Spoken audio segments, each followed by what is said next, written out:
Assalamualaikum warahmatullahi wabarakatuh.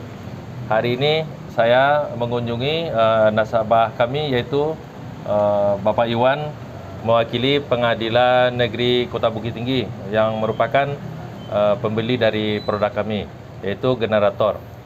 Baiklah Pak Iwan, kita terangkan tentang bagian-bagian dari produk ini. Yang ini namanya adalah ducting. Ducting ini adalah udara panas dari mesin dibuang keluar sampai ke sini. Nah, ini harus juga dilindungi supaya jangan hewan-hewan lain masuk. Berikutnya ke bagian komponen mesin. Pak Iwan. Ya.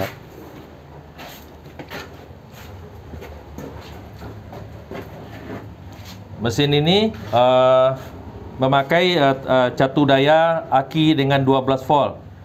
Nih, jumlah aki ini 1 buah.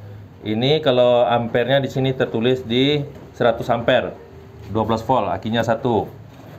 Nah, karena dia menggunakan catu daya 12 volt, maka mesin ini pun harus karena dia menggunakan sistem ATS, Automatic Transfer Switch, yaitu ketika beban listrik PLN turun, maka gensetlah menggantikannya.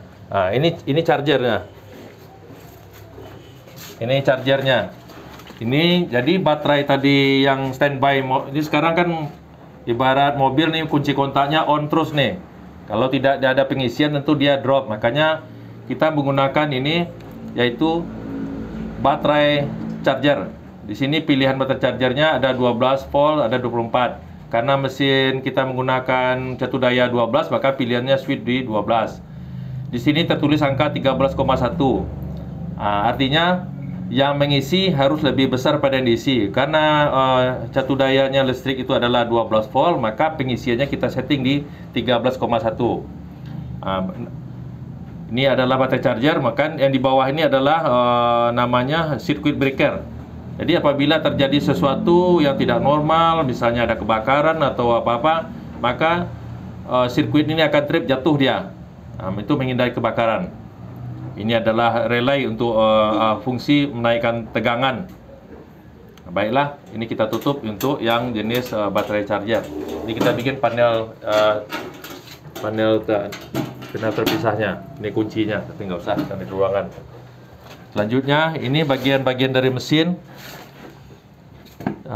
Ini mesin sekarang posisi lagi off. Di sini ada dia memakai kontrol deep sea. Di sini ada pilihan-pilihan, nanti ada tegangan listrik, satu pas di 380, tegangan listrik nanti di 220 di satu pasnya. Kemudian ada di sini volume bahan bakar biasanya, ada kecepatan mesin, ada HZ. HZ-nya yaitu kalau dia 50 HZ biasanya menghasilkan 380 atau 220. Nah, ini sudah full elektrik mesin ini semuanya. Sekarang tombolnya ada tombol merah, ada tombol auto, ada tombol start. Nah, posisi saat ini adalah posisi auto. Ya, apa itu maksud auto? Ya, ini mesin ini terhubung dengan PLN. Jadi ketika PLN mati, maka fungsi auto ini akan memberikan perintah pada mesin ini hidup. Tapi kalau kita auto ini kita pencet lagi menjadi 0, maka harus hidupnya secara manual, yaitu dengan memencet tombol dari hijau ini. Ya, inilah rangkaian sederhana bagian-bagian dari sini. Ini adalah namanya breaker. Jadi mesin ini dia 60 kVA, jadi bekerja di 103 ampere. Dia bekerja di berapa nomornya? Di 103 ampere di sini. Nah, jadi apabila mesin ini beban lebih dari mesin ini, dia akan trip sendiri ini. Nah, jadi ini fungsinya adalah pengaman. Nah, di sini dia pakai merek Metasol ABN 103C. Nah, jadi lebih kurang ini untuk pengamannya. Ini made in Korea. Baiklah, ini skemanya. Kalau R, S, T, N netral. R adalah api, S adalah api, T adalah api, N adalah netralnya. Jadi yang pasanya pasal 1, pasal 2, pasal 3. Jadi antara R digabung dengan N menjadi dia nanti 220. S dengan N jadi 220. T dengan N jadi 220. RST dia 380. Nah, begitu pembagiannya. Baiklah, dari bagian ini adalah indikator untuk menunjukkan volume bahan bakar. Ini tempat pengisian. Ini adalah komponen, inilah namanya ini Pak Iwan, nanti ini namanya dinamo starter. Dinamo starter. Ini adalah turbo. Ini adalah dinamo cas, kipas. Ini cairan untuk radiator. Jadi kalau dia kurang dia akan menghisap sendiri, kalau berlebih dia akan kembali lagi ke tangki ini. Baiklah. Sangat sederhana, Pak. Sangat sederhana ini mesin ini sebetulnya. Ini adalah sebangsa kain untuk tahan panas. Nah, ini bahannya, ini knalpot, ini bahan tahan panas, ini sampai ke knalpot di sini. Oke, Pak Jai. Ya. Bagian sebelah lagi, Pak Jai.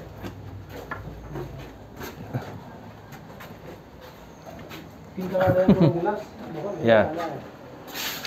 Oke, Pak Iwan. Ini namanya short, Pak Jai. Biar ini ada, biar nanti siapapun bisa teredukasi sama kita. Ini adalah filter untuk bahan bakar solar. Bisa dicahaya. Ini untuk bahan bakar. Ini filter untuk oli, cairan pelumas mesin. Jadi ada 2 filter di sini. Ini cuma filter memeriksa apakah solar bercampur dengan air. Jadi kalau solar bercampur air ini dibuang nih, dia ada drainnya, ada tombolnya di bawah.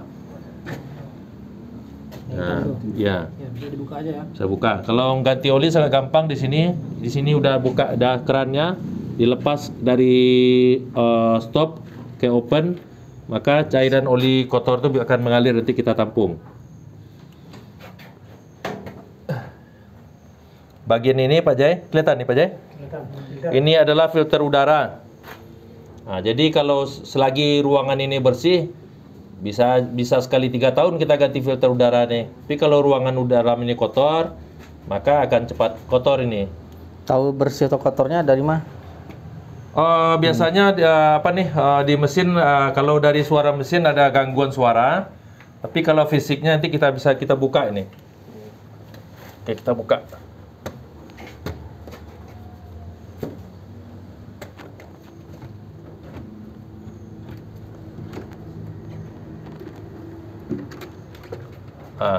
Ini kita lihat nih. Ayo kita lihat. Ini sangat bersih. Sangat bersih. Ya, sangat bersih. Bisa tekor ini orang jual seperempat kalau terlalu bersih ini ya. Ya. Nggak ada penggantian, Pak ya? Nggak ada penggantian sepertinya. Sangat terawat dengan baik sepertinya. Nah, jadi cuma ada ini filter udara, filter bahan solar atau bahan bakar. Ini filter untuk oli. Sangat sederhana mesin ini. Ini tempat pengisian cairan oli. Mana Pak Iwan tanya lagi? Kalau untuk bahan bakarnya itu, Ya. apakah bisa kadang boleh terbilang orang ada biosolar, Ya. ada Dexlite, Ya. atau Pertamax Dex yang pertama. Ya. Yang bagusnya untuk mesin ini apa? Kalau biosolar itu karena dia terbuat dari 30% terbuat dari nabati. Jadi dari setiap yang dari nabati ini akan sangat tinggi juga kandungan sulfur namanya. Jadi kalau kita berbicara seperti busi itu Pak, kalau dia pakai biosolar, businya itu agak cepat rusak ujungnya. Makanya kita sarankan kalau pakailah bahan bakar yang jernih, yaitu Dexlite. Kenapa? Pertama, titik bakarnya itu energinya itu kemampuan apa namanya, kemampuan panas dihasilkan Dexlight jauh lebih baik daripada biosolar. Makanya warnanya juga jauh lebih jernih gitu. Kalau biosolar dia pasti gitu kotor. Yang satu lagi Pertamina Dex apa satu lagi? Ya itu jadi sebetulnya itu titik oktan Pak. Jadi oktan nanti itu di di titik berapa solar itu terbakarnya. Dia kan ada 92, 94, 98 gitu. Jadi kita bisa lihat nanti kode-kode di oktan bahan bakar. Jadi semakin tinggi oktannya maka semakin sedikitlah kadar sulfurnya. Kalau semakin sedikit kadar sulfurnya sebetulnya mesin ini sangat irit. Kemudian jangka panjang dia sedikit mengalami sangat penyusutannya sedikit. Tapi kalau biosolar lebih tepatnya begini Pak. Kita membakar arang mau memanggang ikan dengan arang atau dengan kayu bakar. Pastilah api arang sangat baik daripada kayu bakar. Kira-kira begitu biosolar menjelaskannya. Kalau secara tekniknya titik bakarnya itu di 92, 98 kira-kira begitu. Tapi secara sederhana begitu penjelasannya. Maka api dari tempurung itu jauh lebih panas, lebih baik daripada api kayu gitu. Oke Pak Iwan, ada yang tanya lagi? Dari 3 tingkatan Pertamina Dex, Iya. Dexlight sama Iya. biosolar bagus Dexlight. Kita nggak tahu mana yang mahal, tapi Pertamina Dex paling mahal ya gitu. Pertamina Dex. Ya. Karena kalau mesin ini jarang dipakai, maka kita lebih recommended untuk memakai Pertamina yang oktannya tinggi. Tapi kalau Bapak memakai ini tiap hari, kita tidak recommended sebetulnya ke sana karena perhitungan 6.000 berapa? 5.800 dengan 12.000 ya juga itu bagi orang industri satu gram bahan bakar itu menjadi perhitungan bisnis bagi mereka. Tapi untuk standby saya sarankan udahlah bahan bakar yang baik aja. Kalau untuk maintenance Pak, solarnya pergantian apa oli? Kalau pergantian oli sebetulnya gini Pak. Jadi kalau ini ya Pak ya. Kalau semuanya kalau biasanya di per 200 jam biasanya. 2 jam. Nanti bisa dibaca di sana. Bisa dibaca di pas 200 jam nanti. Jadi kalau kita melihat seperti ini ya ini sangat baik gitu menurut kita perawatan mereka di sini. Kita walaupun ini ada kotoran tapi kalau tempat lain nih jauh lebih parah nih. Ini masih bagus lah di sini. Ini yang mengeluarkan minyak ini nggak apa-apa? Nggak apa-apa, ini memang lembab dia. Lembab. Lembab nih. Kan tidak ada amnetes. Coba dilihat di bawah kan tidak ada amnetes. Tidak ada kan? Nah, kalau ada amnetes pasti ini tanda bocor nih enggak? Ini hanya lembab. Ini bukan bocor ya? Bukan. Jadi kalau dia bocor pasti di bawahnya ada genangan bahan bakar. Enggak ada. Ya, jadi sangat sederhana mesin ini sebetulnya. Oke, Pak Iwan, ada yang ditanya lagi? Mungkin Cukup untuk saat ini. cukup saya ini ya. Ya. Yalah.